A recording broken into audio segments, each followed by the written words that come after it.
আজ আমি যেই বিষয়টা নিয়ে আলোচনা করব সেটা হলো মাৎসিনির ভূমিকা। দেখো, তোমরা যারা ইতিহাসে দুর্বল, আমি তাদের জন্য কয়েকটা লাইন লিখে দিয়েছি। তোমরা এই লাইনগুলো যদি দেখে নাও একবার, দেখবে নিজেদের মতন করে একদম বানিয়ে লিখে দিতে পারবে। এবং আমার অডিওটা যদি তোমরা শোনো, তোমাদের এই বিষয়ে যা যা ডাউট আছে সব ক্লিয়ার হয়ে যাবে।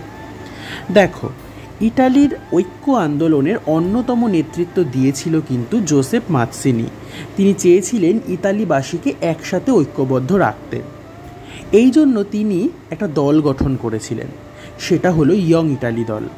এবং তিনি কিন্তু সব সময় বলতেন যে বাইরের কোনো সাহায্য নয়, দেশের তরুণদের রক্তের মাধ্যমে এবং তাদের সহায়তায় স্বাধীনতা আসবে, মৈত্রীর বন্ধন স্থাপিত হবে।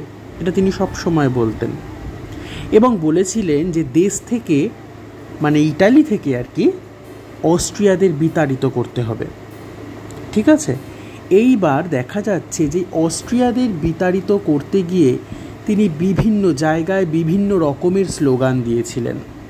ঠিক আছে, সব সময় চাইতেন স্বাধীনতা, মুক্তি, সমস্ত কিছু কিন্তু যাতে ইটালির মানুষেরা পায়।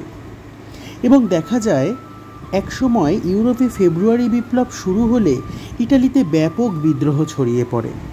ঠিক আছে, এবং ইয়ং ইটালি দলের উদ্যোগে যে ইটালির রোম আর টাস্কানি প্রদেশে যে প্রজাতন্ত্র প্রতিষ্ঠিত হয়েছিল, কিছুদিনের মধ্যেই অস্ট্রিয়ার ফ্রান্সের মিলিত বাহিনী তারা ইটালির আন্দোলন দমন করে সেখানকার প্রজাতন্ত্র ধ্বংস করে দেয়। এই সময় মাৎসিনি তার ভাঙা হৃদয় নিয়ে লন্ডনেই জীবনটা কাটিয়ে দেন। ঠিক আছে, তোমরা একদম গল্পের মতন করে মনে রাখবে, দেখবে কোনো অসুবিধা হবে না।